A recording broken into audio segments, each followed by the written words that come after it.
Florida Gator recruitment seems to be the only bright spot to the Florida Gators, currently coming off a loss to Kentucky, and rightfully so, could be the thing that's keeping Billy Napier and co. locked in for Gainesville because of this top 5 class that is currently coming in is looking to be extremely elite if we can get all these young men to sign on the dotted line. But like we've been saying this entire time, Florida Gators have found themselves in a correct position for recruiting and able to really focus on some big fish as the recruiting season comes to a close, and those big fish we're going to talk about today. Before we go any further, make sure you guys smash the like button, subscribe. We're on the way to 18,000 subs. It means a lot to us if you guys smash that like button, turn the bell, and we go live about 4 or 5 times a week. You don't want to miss it. They're an absolute blast. But let's get started with old LJ McCrae. 5-star defensive lineman, and I say that lightly because over the past few weeks here, he has skyrocketed up in the recruiting rankings, especially on 3. Now, this should excite us as right now LJ McCrae does lead the pack for Florida Gators for him to land there. I've heard some good things on the inside. We feel good about LJ McCrae,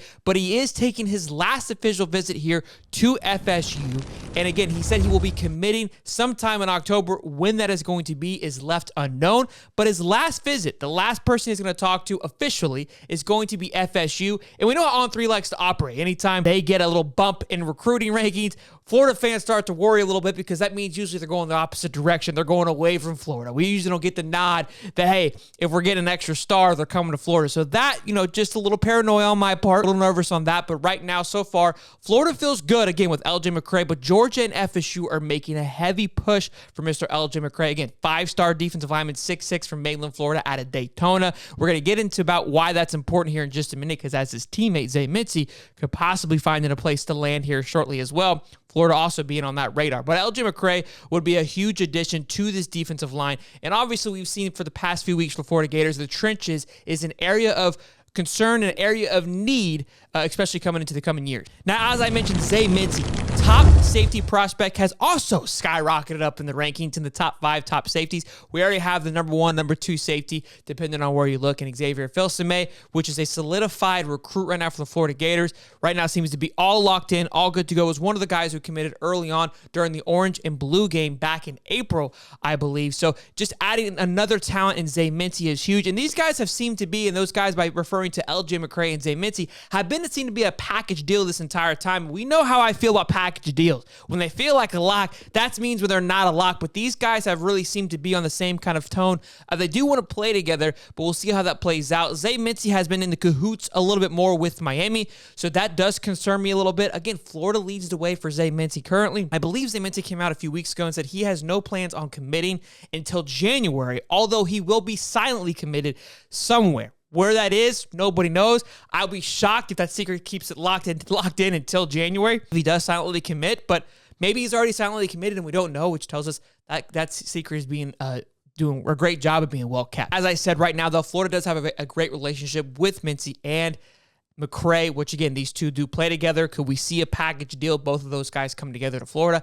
I sure hope so. And the last person that Florida has been eyeing for quite some time, an area of major concern, especially what we've seen over the past few weeks, something that I have been beating the drum on since the very beginning, the fact that we have 2 offensive line coaches, and it feels like our recruiting classes in regards to offensive linemen just doesn't seem to have that oomph player, that big 5-star, 4-star stud. We got Fletcher Westphal, which is a hell of a pickup, but how do we continue to capitalize on top of that energy by getting us another big recruit? Jordan Seaton, the number 1 inside offensive lineman, would be the answer to all that. I think it would hush a lot of things up. We've got an opportunity this weekend. We have him here against Vandy. He will be taking a visit at Florida during the Vandy game. And this is an opportunity for Billy and co. to really step up the recruiting.